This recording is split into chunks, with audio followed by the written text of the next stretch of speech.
right, so we spoke about representational systems over the past few videos.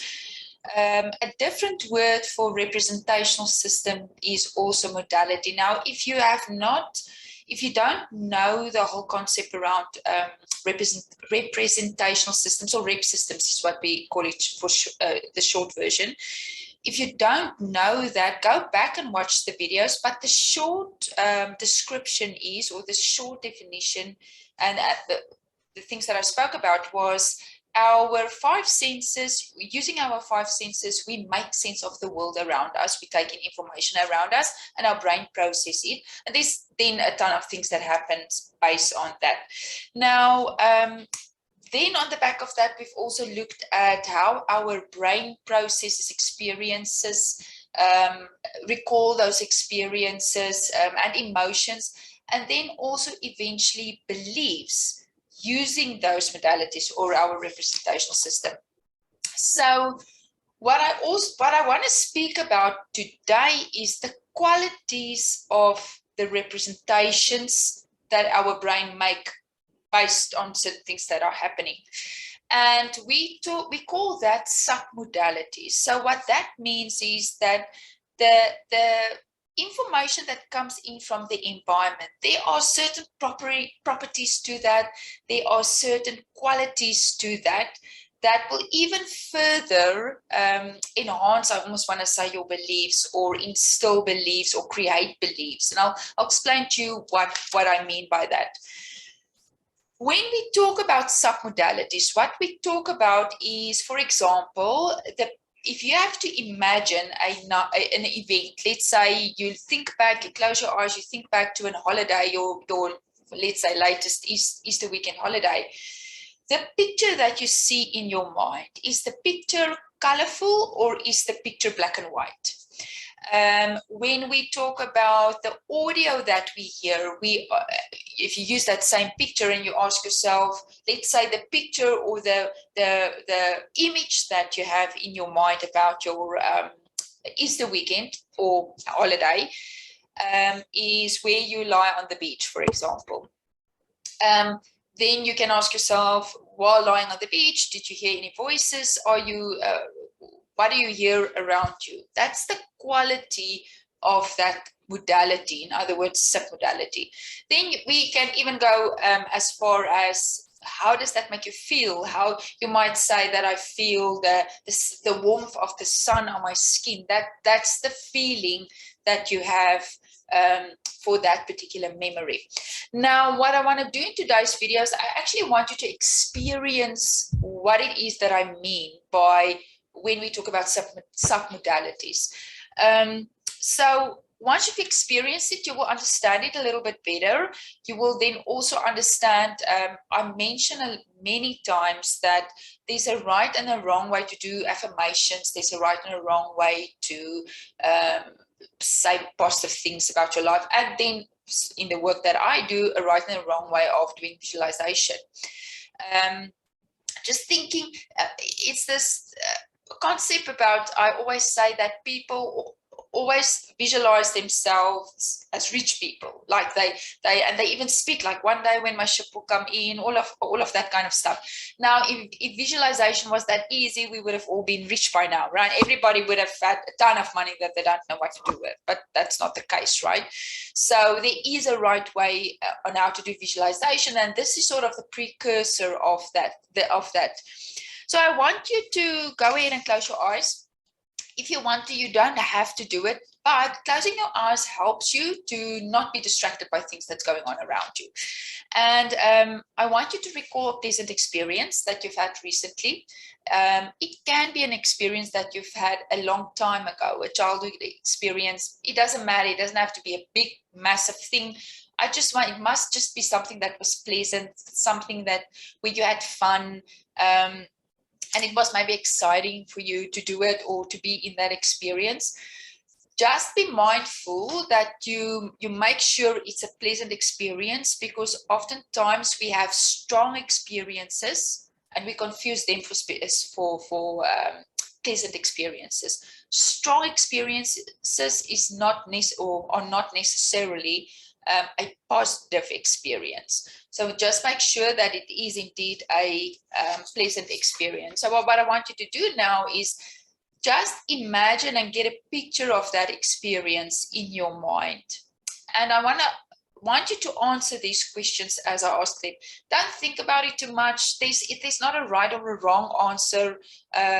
Just whatever comes to mind is what I want you, and you can say it out loud as well. And you don't have to, obviously there's nobody with you there. So if you look at that picture in your mind, is the picture in color or is the picture black and white? I want you to look at the picture and ask yourself, do you see that picture in 3D or do you see that picture in like a flat, like a photograph? Is it flat like a photograph? Do you see yourself in the picture or are you standing outside of that picture? Does the picture have a frame around it? Is it a still picture like a photograph? Or is it something that's moving in front of you, almost like a movie? Is that picture that you have in your mind, is it far off or do you see it close by? Is the picture bright or is the picture dark? Is it in focus or is it out of focus, almost like a blurry picture? And I want you now to identify where in the space around you do you see that picture. Some people can see the picture to the left, at the bottom, in the middle, top, right in front of them. Some people see the picture at the bottom of the right-hand side to the top, or some people see the picture and say it's all around them.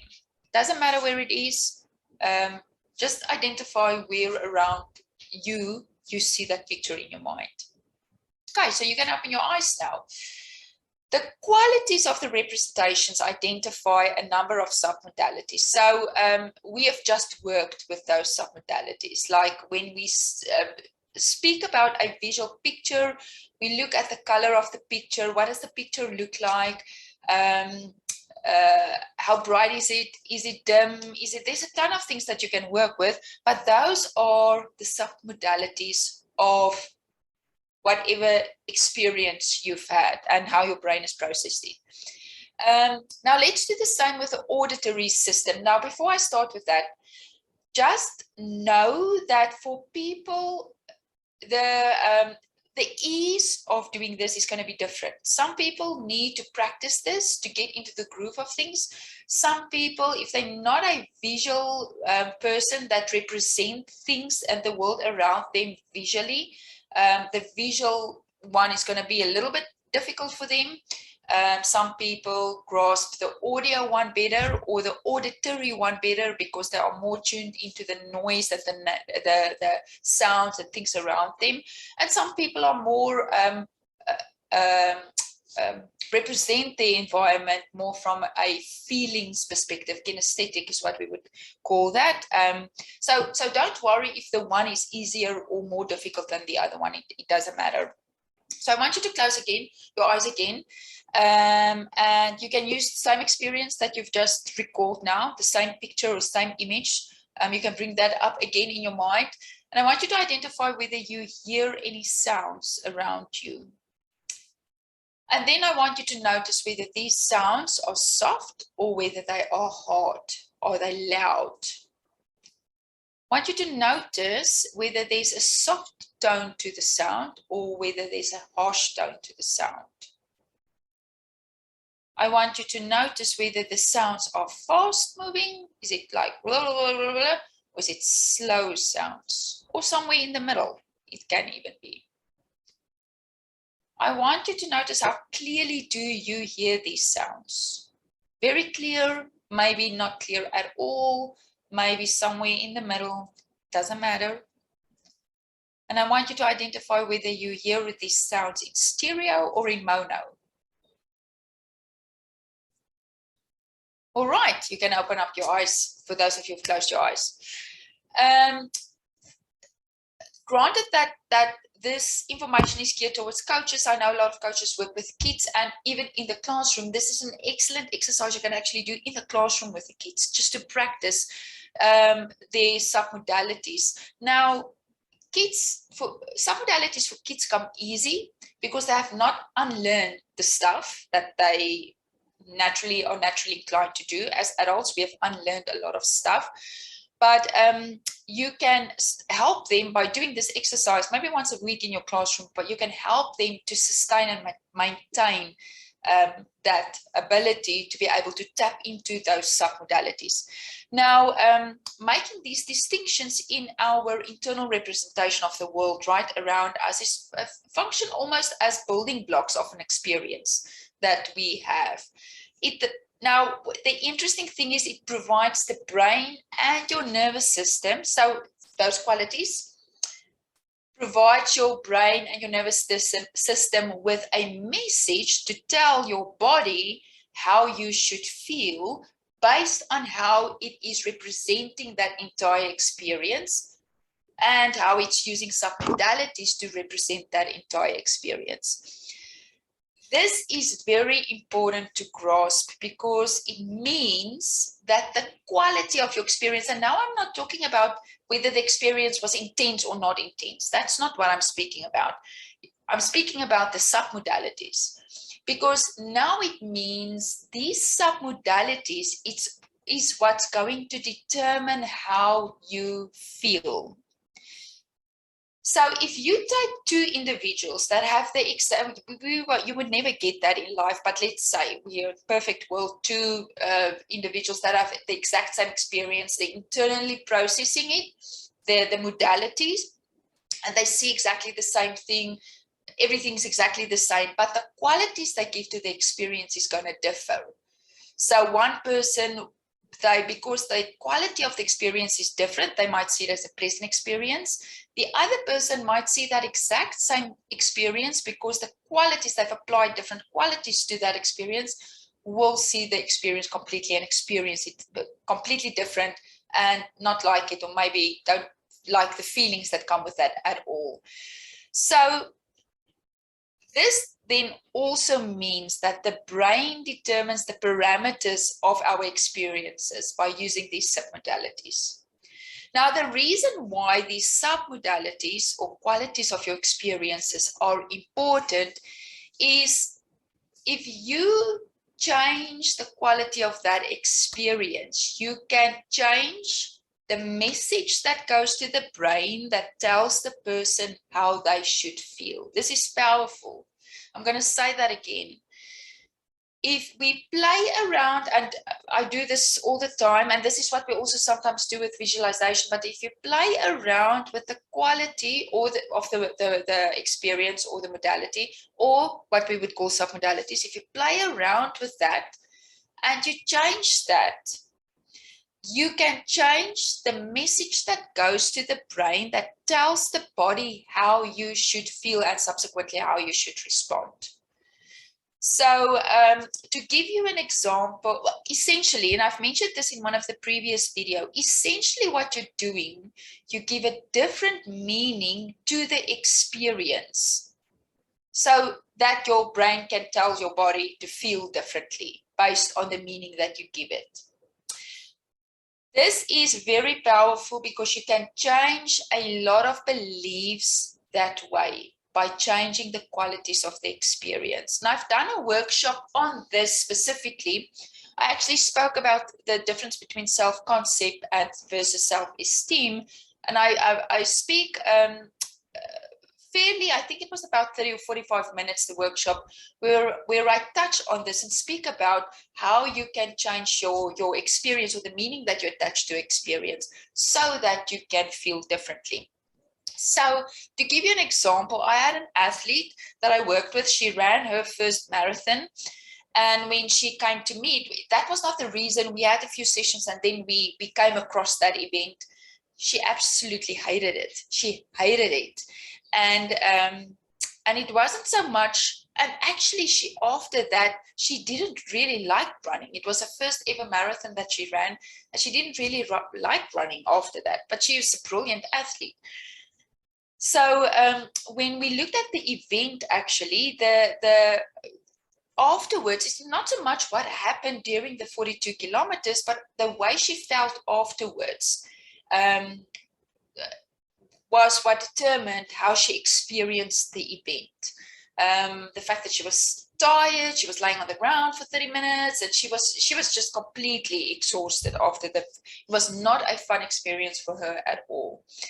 Now, by changing, so the meaning she attached to that through the whole process of the submodalities, the meaning she attached to that is that running is not pleasant. Running is hard. Running is an effort. You know, it's just like running is not fun at all.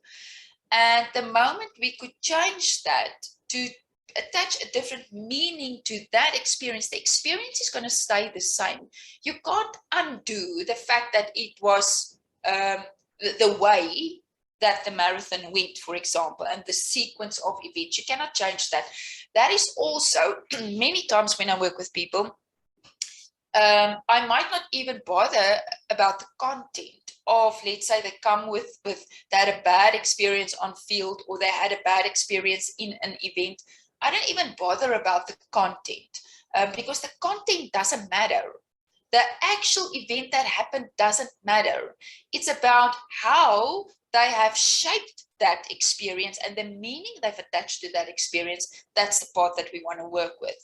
So submodalities now gives us a completely different understanding of Proverbs 23 verse 7. And you know me, I always like to go back to the Bible because that is the root for me. Like I told somebody the other day, like the root scientific book, but gives us a whole new meaning of that verse that says, so a man thinketh, so is he.